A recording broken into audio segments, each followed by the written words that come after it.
Hello বন্ধুরা, welcome to my channel. আমি সুশান্ত। আজকের এই ভিডিওয়ে আমরা ক্লাস 6-এর গণিত বইয়ের কোষে দেখি 20-তে জ্যামিতির যে অঙ্কগুলি রয়েছে বৃত্তের, সেই অঙ্কগুলিকে সমাধান করব। আর এখানে এই অঙ্কগুলি করার আগে তোমাদেরকে এই বৃত্ত সম্পর্কে কয়েকটি জিনিস ভালো করে বুঝে নিতে হবে। তো এর জন্য দেখো, এর পিছনের দিকের পৃষ্ঠাতে এখানে কিন্তু সব দেওয়া রয়েছে। এইগুলিকে আগে প্রথমে ভালো করে একটু বুঝে নাও। 231 নম্বর পৃষ্ঠায় দেখো, এই যে এইখানেতে 3টে বৃত্ত আঁকা আছে। দেখো, এই যে গোলগুলোকে বলা হচ্ছে বৃত্ত, দেখতে পেয়েছো? তো বৃত্ত আঁকতে গেলে আমাদেরকে কাঁটা কম্পাসের সাহায্যে আঁকতে হয়। তো কাঁটাটি যে বিন্দুতে বসিয়ে আমরা ঘুরিয়ে গোল করে বৃত্তটা আঁকি, সেই বিন্দুটিকে বলা হয় কেন্দ্র। এই যে দেখো, এইখানেতে ও বলে নামটা দেওয়া রয়েছে, এই জায়গাটিকে বলা হয় বৃত্তের কেন্দ্র। এগুলি কিন্তু তোমরা মনে রাখবে, তাহলেই ওই উত্তরগুলো নিজেরাই কিন্তু করতে পারবে অঙ্কের। বুঝতে পেরেছো? এরপর দেখো, বৃত্তের ব্যাস কাকে বলে, বৃত্তের ব্যাসার্ধ কাকে বলে, বৃত্তের জ্যা কোনগুলি, এগুলি সম্পর্কে জানতে হবে। তো প্রথমেই বলি, একটা বৃত্তের মধ্যে যখন আমরা এইভাবে পরপর লাইন টানতে টানতে যাব, এই যে যেমন টানা আছে একটা লাইন, এখানে আরও টানতে পারি, আরও টানতে পারি, এইভাবে টানতে টানতে লাইন যেন বৃত্তের বাইরে না যায়, এই যে লাইনগুলো টানবো, এই সব কটা লাইনকেই আমরা বলবো বৃত্তের জ্যা। বুঝতে পেরেছো? তাহলে এইটা একটা জ্যা, এইটাও একটা জ্যা, এইভাবে টানতে টানতে অনেক হবে। এবার দেখো, একটা মজার কথা হলো, এই সবগুলোকে আমরা জ্যা বলে জানি, কিন্তু এর মধ্যে যেটা সব থেকে বড় জ্যা হবে বা সব থেকে যেটা বড় লাইন হচ্ছে, সেটাকে আমরা বৃত্তের ব্যাস বলবো। তাহলে এইখানে যদি আমরা টানতে টানতে যাই, এই বৃত্তটির মধ্যে সব থেকে বড় কোনটা হবে বলো তো? এই ঠিক মাঝ বরাবর যেটা যাচ্ছে, মানে এই কেন্দ্রকে স্পর্শ করে যে লাইনটা যাবে, সেটাই হবে বৃত্তের ব্যাস। মানে এটাই হচ্ছে সব থেকে বড় জ্যা। এটা কিন্তু মনে রাখতে হবে, তোমাদের প্রশ্ন পড়ে যে বৃত্তের বৃহত্তম জ্যাকে কি বলা হয়, সেটা হবে উত্তর ব্যাস। মানে এইটাও একটা জ্যা।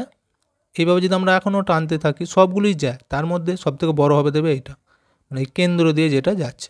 বুঝতে পেরেছো? তাহলে এই প্রান্ত থেকে ওই প্রান্ত পর্যন্ত কেন্দ্রকে টাচ করে যে লাইনটা যায়, সেটাকে বলা হচ্ছে বৃত্তের ব্যাস। এবার ব্যাসার্ধ কাকে বলে? ব্যাসার্ধ হচ্ছে এই ব্যাসের অর্ধেক যেটা, সেটাকে বলবো ব্যাসার্ধ। মানে আমরা যদি এখান থেকে এখান পর্যন্ত এটা 4 সেমি ধরি, তাহলে তার অর্ধেক মানে কত হবে? 2 সেমি। তাহলে 2 সেমিটাকে আমরা বলবো বৃত্তের ব্যাসার্ধ। মানে এই যে কেন্দ্র থেকে এই দিকটা, এখান থেকে এতটা যদি ধরি, এইটা হয়ে যাবে বৃত্তের ব্যাসার্ধ। বা এই দিক থেকে এইটাও ধরতে পারি বৃত্তের ব্যাসার্ধ। অর্থাৎ বৃত্তের ব্যাসার্ধ বলতে কেন্দ্রটাকে থেকে আমরা যেই দিকে খুশি লাইন টানতে পারি, এইদিকে এইদিকে এইদিকে এইদিকে যেমন খুশি টানবো, ওই লাইনটা হয়ে যাবে বৃত্তের ব্যাসার্ধ। যেমন ধরো এই যে পি আর আর, এইটাও কিন্তু একটা বৃত্তের ব্যাসার্ধ, এইটার যা মাপ। আবার যদি আমরা এই দিক থেকে এইটা ধরি, এই যে পিএস, এইটারও মাপ কিন্তু একই, ব্যাসার্ধ। তাহলে কেন্দ্র থেকে এইভাবে যে কোনো লাইন টানবো, সেগুলো সবগুলো হয়ে যাবে বৃত্তের ব্যাসার্ধ। বুঝে গেল? তাহলে আমরা এখানে কি জানলাম? কেন্দ্রকে টাচ করে যে লাইনটা যায় সব থেকে বড়, সেটা হচ্ছে ব্যাস। আর যতগুলো লাইন টানবো সবগুলো সেগুলো হয়ে যাচ্ছে বৃত্তের জ্যা। আর এই ব্যাসের অর্ধেককে বলা হচ্ছে বৃত্তের ব্যাসার্ধ। এরপর 232 নম্বর পৃষ্ঠায় দেখো, এইখানেতেও দুটো বৃত্ত কিন্তু আঁকা আছে, দেখতে পেয়েছো? আর ওর আগের পৃষ্ঠায় আমি যেটা বললাম, দেখো এই যে এখানে লেখা আছে বৃত্তের ব্যাস ওই বৃত্তের বৃহত্তম জ্যা, দেখতে পেয়েছো? মানে সব থেকে যেটা বড় জ্যা, সেটাই হচ্ছে বৃত্তের ব্যাস হয়। এখানে কিন্তু সেটাই লেখা আছে। দেখো, এই একটা বৃত্ত, এই একটা বৃত্ত। এবার এইখানেতে আমরা শিখব যে বৃত্ত চাপ কাকে বলে। এখানে দেখো কিছু নাম দেওয়া আছে, এ, পি, বি, কিউ, দেখতে পেয়েছো? এর মধ্যে থেকে দেখো আলাদা করে আমাদেরকে একটা কেটে নিয়েছি আমরা। এই যে এ, পি আর বি, মানে এখান থেকে শুরু করে এই বাঁকা অংশটা বি পর্যন্ত, এটাকে আলাদাভাবে কেটে নেওয়া হয়েছে, দেখতে পেয়েছো? এই যে বাঁকা অংশটা কেটে নিয়েছি, এটাকেই বলা হচ্ছে বৃত্তের চাপ বা বৃত্ত চাপ, দেখতে পেয়েছো? এই যে লেখা আছে। তাহলে এ একটা চাপ, এটাও কিন্তু একটা বৃত্ত চাপ। তাহলে এখান থেকে আমরা এই দুটো কেটেছি, এটাও বৃত্তচাপ, এটাও বৃত্তচাপ। এইবার দেখো, এই দুটো বৃত্তচাপকে কিন্তু আবার দুটো নাম দেওয়া হয়েছে। এইটা কিন্তু একটু বড় বা বেশি, দেখতে পেয়েছো, আর এইটা একটু কম বা ছোট। তাহলে যেটা কম হবে, যে বৃত্তচাপটা কম বা ছোট, সেটার নাম হচ্ছে উপচাপ। এখানে কিন্তু লেখা আছে দেখো, এ পি বি, ছোট চাপকে বলা হচ্ছে উপচাপ। তাহলে এই যে এ পি বি, এটাকে বলা হচ্ছে উপচাপ। আর দেখো এইটা কিন্তু বেশি বা বড়, এ কিউ আর বি, এই যে এ কিউ বি, বড় চাপকে বলা হচ্ছে অধিচাপ।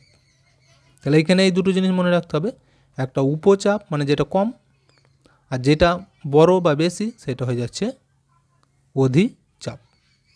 বুঝা গেল? এরপর দেখব আমরা বৃত্তকলা কাকে বলে।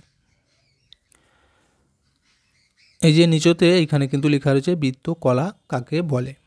কাকে বলে দেখো, প্রথমে আমরা একটা বৃত্ত এঁকে নিচ্ছি। এরপর আমরা শিখেছি যে বৃত্ত চাপ কাকে বলে। চাপ কোনগুলি? শুধু বাঁকা অংশটা, শুধু বাঁকা অংশ যতটা কেটে নেবো সেটাকে বলা হচ্ছে বৃত্ত চাপ। কিন্তু বৃত্তকলা কখন হবে? যদি আমরা এই বৃত্তটির ব্যাস আঁকি বা ব্যাসার্ধটাই যদি আঁকি। ব্যাস মানে কি? কেন্দ্র দিয়ে টাচ করে যাবে এই দিক থেকে এই দিক, এদিক থেকেও টানতে পারি আমরা। দেখো এখানে কিন্তু দেখানো রয়েছে, এদিক থেকে একটা এইদিকে টানা আছে লাইন, দেখতে পেয়েছো? তাহলে এটি কি? বৃত্তের ব্যাস। আবার দেখো এই দিক থেকেও টেনেছে, এটাও কিন্তু বৃত্তের ব্যাস, কারণ কেন্দ্রকে টাচ করে গেছে। এটাও একটা বৃত্তের ব্যাস। এই যে এইগুলো টানা হয়েছে, এর ফলে দেখো কেন্দ্র থেকে যদি বাকি লাইনগুলো ধরি, এগুলো কিন্তু বৃত্তের ব্যাসার্ধ হচ্ছে, তাহলে অর্ধেক অর্ধেক। তাহলে এখান থেকে একটা ব্যাসার্ধ, এইটাও একটা ব্যাসার্ধ, এইটাও ব্যাসার্ধ। তাহলে আমরা দেখবো এবার যে বৃত্তকলাটা হচ্ছে, এই বাঁকা অংশটাকে বলা হয় বৃত্তচাপ। চাপের সাথে আবার যখন এই যে ব্যাসার্ধ দুটো যুক্ত হলো, তার ফলে এই যে অংশটা তৈরি হলো, এইটারই নাম হচ্ছে বৃত্তকলা। তাহলে এই একটা ব্যাসার্ধ, এই একটা ব্যাসার্ধ, আর এই বাঁকাটাকে কী বলা হয়? বৃত্তচাপ। তাহলে দুটো ব্যাসার্ধ আর এই একটা বৃত্তচাপ নিয়ে তৈরি হয় একটা বৃত্তকলা। এটাই কিন্তু এখানে বলা রয়েছে। দেখো বৃত্তাকার ক্ষেত্র বা চাকতির প্রতিটি রঙিন অংশই হচ্ছে বৃত্তকলা। মানে এই যে রঙগুলো দেওয়া রয়েছে, এগুলোকে আলাদা করে দেখিয়েছে, এগুলি হচ্ছে বৃত্তকলা। তাহলে কলা বলতে এই ব্যাসার্ধ এবং বৃত্তচাপ মিলে এই মাঝের অংশটি হচ্ছে বৃত্তকলা। বৃত্তচাপ বললে শুধু বাঁকা অংশটা হবে, আর ব্যাসার্ধ বললে কেন্দ্র থেকে অর্ধেকটা, ব্যাস বললে পুরোটা এই দিক থেকে ওই দিক পর্যন্ত কেন্দ্রকে টাচ করে যাবে যে লাইন, আর যেখান থেকে বসিয়ে আমরা বৃত্তটা আঁকি সেটা হচ্ছে বৃত্তের কেন্দ্র। এই হচ্ছে এগুলি এখানে বোঝাচ্ছিল। এবার দেখো উত্তরগুলি কিন্তু নিজেরাই পারবে।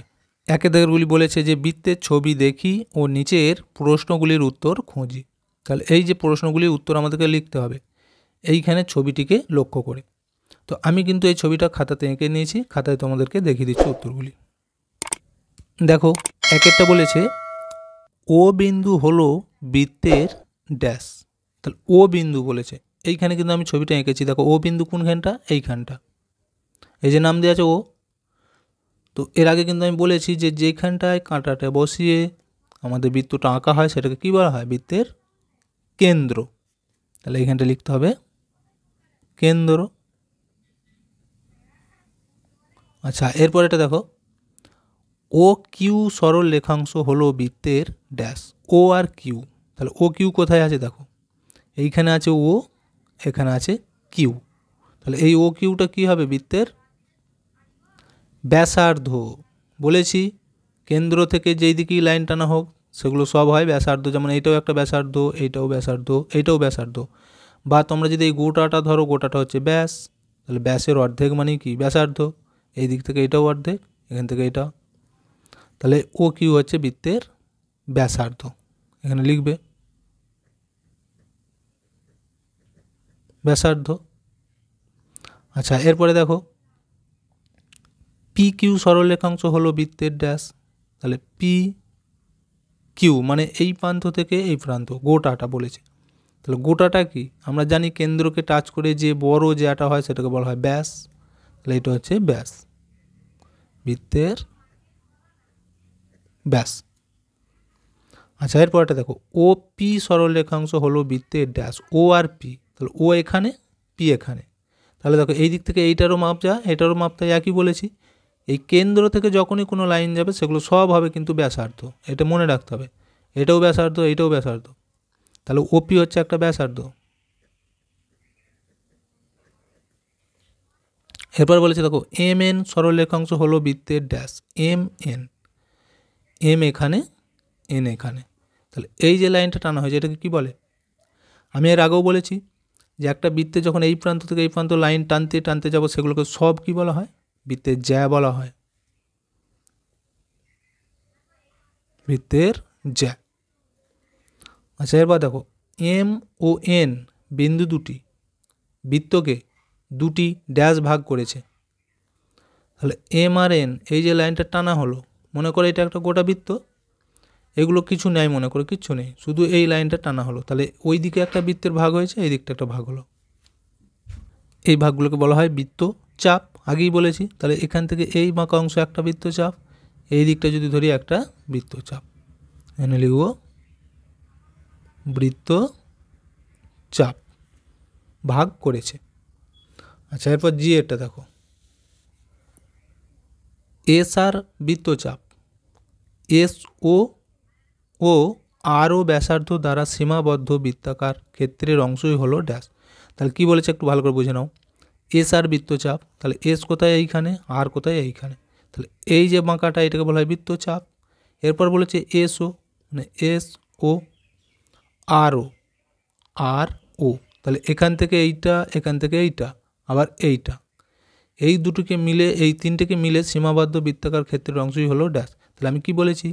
একটা বৃত্তচাপ থাকবে আর দুটো ব্যাসার্ধ থাকবে, তার ফলে এই যে চিত্রটা তৈরি হলো এটাকে বলা হয় কি? বৃত্ত কলা। এখানে লিখে দাও বৃত্ত কলা। শুধু বাঁকা অংশটাকে বলা হয় বৃত্তচাপ, যখনই তার সাথে এই দুটো ব্যাসার্ধ যুক্ত হয়ে যাবে বৃত্ত কলা। আচ্ছা এরপর এটা দেখো পিকিউ ব্যাসের প্রান্ত বিন্দু দুটি বৃত্তকে যে দুটি সমান অংশে ভাগ করে তাকে বলে ড্যাশ। তাহলে এখানে একটু ছবিটা দেখো, পি কিউ এই যে একটা ব্যাস, ব্যাস বলেছে আমাদের কারণ কেন্দ্র দিয়ে গেছে। তাহলে ওই যে ব্যাস বৃত্তকে যে দুটি সমান অংশে ভাগ করেছে, দেখো ব্যাস যে সোজা যাবে সে কিন্তু বৃত্তটাকে সমান দুটো অংশে ভাগ করে দেয়। এই বরাবর লাইনটা যেই গেছে ওপরটাও অর্ধেক, এই দিকটাও কিন্তু অর্ধেক হয়েছে। তাহলে সমান সমান যখনই হয়ে যায় সেটাকে আমরা বলবো অর্ধ বৃত্ত, কারণ এই দিকটাও অর্ধেক, এই দিকটাও অর্ধেক। তাহলে এখানে লিখতে হবে অর্ধবৃত্ত, অর্ধবৃত্ত। বুঝতে পেরেছ? তাহলে একের দাগেরগুলো কিন্তু হয়ে গেল। এরপর দুইয়ের দাগেরগুলো দেখব। এখানে বলেছে ঠিক বাক্যের পাশে ঠিক চিহ্ন ও ভুল বাক্যের পাশে ক্রস চিহ্ন বসাই।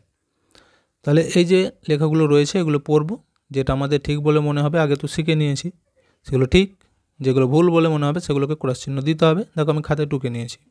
এটা বলেছে বৃত্তের সব ব্যাসই জ্যা, এটা ঠিক নাকি ভুল? তাহলে কী বলেছে কিন্তু বুঝবে ভালো করে, বৃত্তের সব ব্যাসই জ্যা। তাহলে প্রথমে যে আমি এখানে একটা ছবি আঁকছি, দেখো হাতে করিয়ে আঁকছি, মনে করে এটা একটা বৃত্ত। তাহলে এর ব্যাস কীভাবে? ঠিক মনে করে এখানটা যদি কেন্দ্র হয় তাহলে এই প্রান্ত থেকে এই প্রান্ত যেটা যাচ্ছে এটা একটা ব্যাস, তাই তো? বলছে সব ব্যাসই জ্যা কিনা, তাহলে এটা তো একটা জ্যা, ব্যাসটাও কিন্তু এক প্রকার জ্যাই হয়। আবার যদি আমি এই দিক দিয়েও টানি একটা, এইটাও কিন্তু একটা ব্যাস হলো, কারণ কেন্দ্র দিয়ে এসেছে। একেও কিন্তু আমরা একটা জ্যা বলেই জানি, কারণ এই দিক থেকে যদি ওইভাবে টানতে টানতে যাই তাহলে এটা একটা জ্যা পাবো। আবার এই দিক থেকেও যদি টানতে টানতে যাই তাহলে এইটা কিন্তু হয়ে যাবে ঠিক। আচ্ছা বিয়েটা দেখো বৃত্তের সব জ্যা বৃত্তের ব্যাস, এটা ঠিক নাকি ভুল? দেখো আবার আমি একটা আঁকছি, মনে করে এই একটা বৃত্ত আঁকলুম, এনে কেন্দ্র, সব ব্যাস জ্যা কিনা আমাদের জানতে চেয়েছে, এই সব জ্যা বৃত্তের ব্যাস কিনা। তাহলে জ্যা কোনগুলোকে বলে? এইভাবে টানতে টানতে যেগুলো যায়, তাই তো, এইভাবে। তাহলে এগুলো হচ্ছে সব কটাই একটা করে জ্যা, কিন্তু আমাদের বলেছে সব জ্যা বৃত্তের ব্যাস। বৃত্তের ব্যাস কোনটা বলে? যেটা কেন্দ্রকে টাচ করে যায় শুধু, তাই তো? তাহলে এইটা কি বৃত্তের ব্যাস ধরবো? ধরা যাবে না, কারণ এই কেন্দ্রকে টাচ করে না। এটাও ধরা যাবে না, এগুলো জ্যা কিন্তু এগুলো ব্যাস নয়, শুধুমাত্র ব্যাস হবে এইটা যেটা কেন্দ্রকে টাচ করেছে। তাহলে বৃত্তের সব জ্যা বৃত্তের ব্যাস নয়, এটা হয়ে যাবে ভুল। সিয়েরটা দেখো, বৃত্তের ব্যাসের দৈর্ঘ্য বৃত্তের ব্যাসার্ধের দৈর্ঘ্যের দ্বিগুণ। তাহলে এটা তো আমরা আগেই শিখেছি যে ব্যাস মানে এই দিক থেকে এই দিক, আর ব্যাসার্ধ মানে এই অর্ধেকটা। তাহলে দুটো ব্যাসার্ধ নিলে যা হবে, ব্যাস কিন্তু এক হয়, তাহলে এটা ঠিকই আছে, এটা ঠিক। আচ্ছা, বৃত্তকলা বৃত্তাকার ক্ষেত্রেরই অংশ।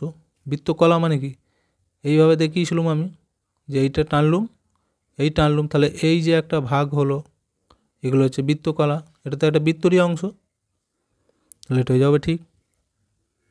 আচ্ছা, বৃত্তচাপ বৃত্তের অংশ, এটাও একটা ঠিক, কারণ আমি যদি এইখানে আঁকি, এটা একটা বৃত্ত, তাহলে চাপ বলতে কি, এরকম বাঁকা অংশ যদি কোথাও কেটে নেওয়া হয়, এতটা মনে করো, এই যে কেটে নেওয়া হচ্ছে, এটাও কিন্তু একটা বৃত্তরই অংশ, তাহলে এটাও ঠিক। আচ্ছা, এরপর এটা দেখো, বৃত্তের কেন্দ্র বৃত্তাকার ক্ষেত্রের একটি নির্দিষ্ট বিন্দু, এটাও কিন্তু ঠিক। কেন্দ্র সবসময় নির্দিষ্ট থাকে, কেন্দ্র থাকবে তবেই কিন্তু আমরা বৃত্তটা আঁকতে পারবো বা চারদিকটা গোল হবে, তাহলে এটা কিন্তু নির্দিষ্ট। আচ্ছা, পরে এটা দেখো, একই বৃত্তের যে কোনো দুটি ব্যাস অবশ্যই পরস্পর ছেদি।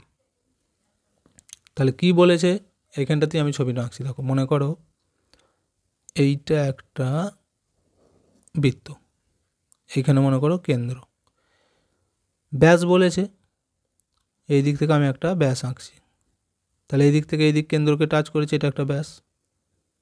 আবার তোমরা ধরো কেউ আঁকলে যে এই দিক থেকে একটা আঁকবো, এই দিক থেকে, এগুলো সোজা হবে, আমি হাতে দেখাচ্ছি বলে বাঁকা হচ্ছে, তাহলে এই দিকটাও তো এই যে কেন্দ্রকে টাচ করেছে, তাহলে ইও কিন্তু একটা ব্যাস।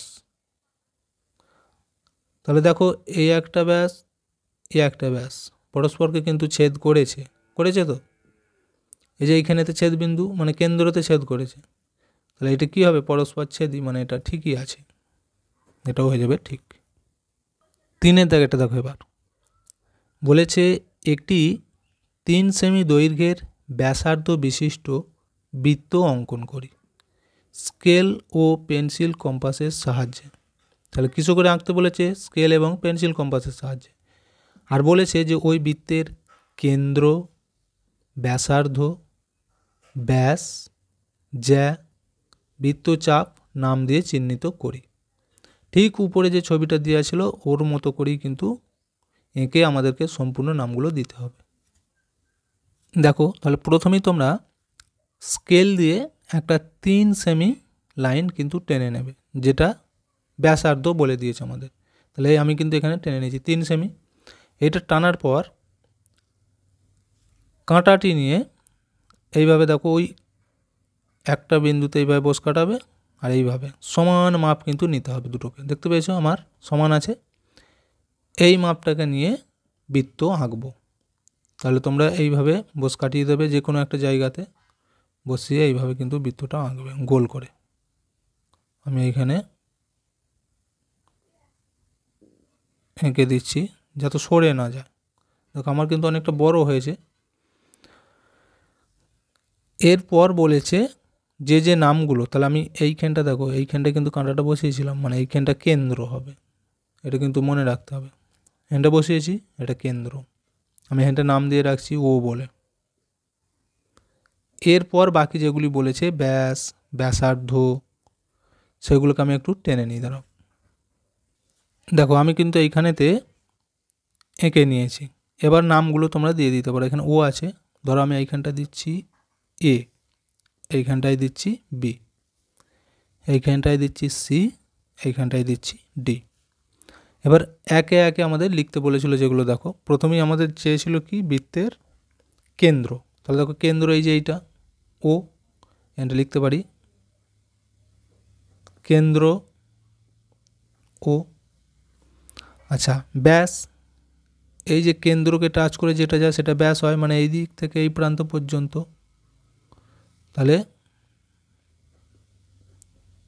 বৃত্তের ব্যাস সমান হচ্ছে এ বি, এ থেকে বি পর্যন্ত। দেখো ব্যাস কিন্তু এখানে তোমরা বলতে পারবে, ব্যাসার্ধ আমাদের 3 সেমি ছিল, তাহলে ব্যাস কত হবে বলো তো, এর ডবল মানে 6 সেমি। তো সেটা না লিখলেও হবে, আমি শুধু নামটা লিখতে বলেছি, লিখে দিচ্ছি। এবার ব্যাসার্ধ, ব্যাসার্ধ কোনটা হবে? এই অর্ধেকটা। ও বি নিতে পারো বা ও এ এটাও নিতে পারো, যে কোনো একটা লিখবে ব্যাসার্ধ। তাহলে আমি লিখছি ও বি ব্যাসার্ধ। আচ্ছা, আরেকটা বলেছিল জ্যা। দেখো এইটাও কিন্তু একটা জ্যা, এইটাও জ্যা, কিন্তু এইটা যেহেতু আমরা একবার লিখেছি আর লিখবো না, এইটা লিখব। জ্যা সমান হচ্ছে সি ডি। আচ্ছা, এরপর দেখো আর একটা আমাদের লিখতে বলেছিল বৃত্ত চাপ। তাহলে চাপ বলতে এখানে আমরা আর একটা নাম দিয়ে দিতে পারি, মাঝখানে সি ডি আছে, এখানে আমরা ই নাম দিতে পারি। তাহলে এই যে সি ই ডি, এটা হয়ে যাবে বৃত্ত চাপ। এখানে লিখে দিচ্ছি বৃত্তচাপ হচ্ছে সি ই ডি, মানে এইখান থেকে এই বাঁকা অংশটাকে বলা হচ্ছে বৃত্তচাপ। বলেছি যে বাঁকা অংশটাকে বলা হয় চাপ। চারেরটা দেখো এবার, পাশের বৃত্তের অধিবৃত্তাংশে হলুদ রং এবং উপবৃত্তাংশে সবুজ রং দিই। তাহলে দেখো এই যে বৃত্তটা আঁকা রয়েছে, এখানে কিন্তু দুটো চাপ হয়েছে, সেই দুটোকে রং করতে বলেছে। তা প্রথমেই তোমরা কিন্তু দেখেছো বা আমি বললাম যে অধিবৃত্তাংশ কাকে বলে? বৃত্তের যে অংশটা সবথেকে বড় সেটাকে বলা হয় অধি, মানে এইখান থেকে শুরু করে এই নিচের দিকটা, এটা হচ্ছে অধিবৃত্তাংশ। কী রং করতে বলেছে? হলুদ। তাহলে তোমরা এই প্রান্তটাকে সমস্তটা হলুদ রং করবে। আর বলেছে উপবৃত্তাংশ মানে যেটা ছোট বা কম, সেটাকেও সবুজ রং, মানে এখান থেকে এই দিয়ে এইখানটায় সবুজ রং করতে হবে। বুঝতে পেরেছ? এই হচ্ছে অঙ্ক। পাঁচেরটা দেখো এবার, এখানে বলেছে যে কোনো দুটি বৃত্তের ব্যাসার্ধের দৈর্ঘ্য যথাক্রমে 2 সেমি ও 4 সেমি হলে বৃত্ত দুটির ব্যাসের দৈর্ঘ্য না মেপে হিসাব করে লিখি। আমাদের মাপতে হবে না, অঙ্ক কিভাবে হিসাব করে বার করবে সেটা করতে বলেছে। তাহলে দেখো এর আগেও কিন্তু আমি বলেছি যে ব্যাসার্ধ যা হয় ব্যাস তার ডবল হয়, বলেছি তো, কারণ ছবিটা দেখলে তোমরা বুঝতে পারবে। দেখো আমি যদি এইটাতেই দেখাই, এই পুরোটাকে ধরা হয় ব্যাস, মানে কেন্দ্রকে যে টাচ করে যাবে সে হচ্ছে ব্যাস। আর ব্যাসার্ধ কি বলেছি? তার অর্ধেক হয়, মানে এখান থেকে এইটা আমাদের ব্যাসার্ধ, আর যদি গোটাটা ধরি তাহলে হয়ে যাবে ব্যাস। তাহলে এখান থেকে এইটা আমাদের আগের অঙ্কই ছিল, কত ছিল বলো তো? 3 সেমি, তাই তো? তাহলে এখান থেকে এইটাও যদি ধরি 3 সেমি, তাহলে মোট কত হলো? পুরোটা ধরলে 6 সেমি। দেখো 3-এর ডবল হয়ে গেল 6। তাহলে ব্যাসের অর্ধেক হয় ব্যাসার্ধ, আবার উল্টো দিক দিয়ে যদি বলি ব্যাসার্ধের ডবল হয় ব্যাস। তাহলে আমাদের এখানে কিন্তু ব্যাসার্ধটা বলে দিয়েছিল, দেখো 4-এ একটা বলেছে কত? ব্যাসার্ধ 2 সেমি বলেছিল। তাহলে ব্যাস কত হবে? অতএব ব্যাস সমান এর ডবল মানে কি 2 দিয়ে গুণ, 2 গুণিত 2 সমান 4 সেমি হলো। এটা হচ্ছে একটা। আর একটা বলেছিল দেখো কত? 4 সেমি বলেছিল। আবার একটা বলেছিল ব্যাসার্ধ 4 সেমি। তাহলে অতএব এক্ষেত্রেও ব্যাস কত হবে? এরও ডবল হবে। তাহলে 4 গুণিত 2 সমান 4 দুগুণে 8 সেমি। তাহলে বৃত্তের ব্যাস কিন্তু বেরিয়ে গেল, একটার বেরোবে 4 সেমি, একটার বেরোবে 8 সেমি। এবার লাস্টেরটা দেখো, 6টা বলেছে যে কোনো বৃত্তের বৃহত্তম জ্যা এর দৈর্ঘ্য 10 সেমি হলে বৃত্তের ব্যাসার্ধের দৈর্ঘ্য কী হবে হিসাব করে লিখি। তাহলে এইখানটা ভালো করে দেখো, বৃহত্তম জ্যা এর দৈর্ঘ্য 10 সেমি। বৃহত্তম জ্যা কোনটাকে বলা হয়? ব্যাসটাকে আমরা বৃহত্তম জ্যা বলি, এর আগে কিন্তু আমি দেখিয়েছি। দেখো আর একটা ছবি দেখালেই বুঝতে পারবে। মনে করো এটা একটা বৃত্ত এঁকেছি, এটা হচ্ছে কেন্দ্র। এরপর আমাদের বলেছে যে বৃহত্তম জ্যা, তাহলে বৃহত্তম জ্যা বলতে কোনটা? জ্যা মানে আমি বলেছি এইভাবে টানতে টানতে যেগুলো হয় সেগুলো সবই হচ্ছে জ্যা। আর বৃহত্তম মানে কেন্দ্রকে টাচ করে যেটা যায় সেটা, এইটা, এগুলো ধরো একটা করে জ্যা। এবার দেখো এই যে কেন্দ্রকে টাচ করে গেল মানে এটা হচ্ছে বৃহত্তম জ্যা। আর তোমরা এর আগের পৃষ্ঠায় কিন্তু পড়েছো যে বৃহত্তম জ্যা মানে সেটা হচ্ছে ব্যাস। তাহলে এই যে জ্যা, বৃহত্তম জ্যা সমানই হচ্ছে কি বৃত্তের ব্যাস হয়। বুঝতে পেরেছো? আর এইটাই কিন্তু আমাদের ঘুরিয়ে একটু দেওয়া রয়েছে। তাহলে ওই ব্যাসটা কত দেওয়া রয়েছে না 10 সেমি, 10 সেমি। তাহলে এখান থেকে এটা ধরো এ, এটা বি, তাহলে এখান থেকে এইটা হচ্ছে 10 সেমি। আমাদের জানতে চাইছে ব্যাসার্ধটা কত হবে। তাহলে ব্যাসার্ধ কত হবে, এখান থেকে এইটা হবে, তাহলে ওর অর্ধেক হবে। তাহলে এখানে এইভাবে তোমরা করবে যে অতএব ব্যাসার্ধ সমান অর্ধেক মানে কি 2 দিয়ে ভাগ করে দিতে হবে, সমান কত বেরোবে 5 সেমি। মানে এখান থেকে এইটাও 5 সেমি, এখান থেকে এইটাও 5 সেমি, তবেই তো গোটাটা হচ্ছে 10। তাহলে এইভাবে কিন্তু এগুলোই বার করবে। দেখো এখানে সব কটা অঙ্ক কিন্তু সমাধান হয়ে গেল। তো ভিডিওটা এখানেই শেষ করছি। ভিডিওটি ভালো লাগলে অবশ্যই লাইক দিয়ে দিও আর শেয়ার করে বন্ধুদেরকেও দেখার সুযোগ করে দিও।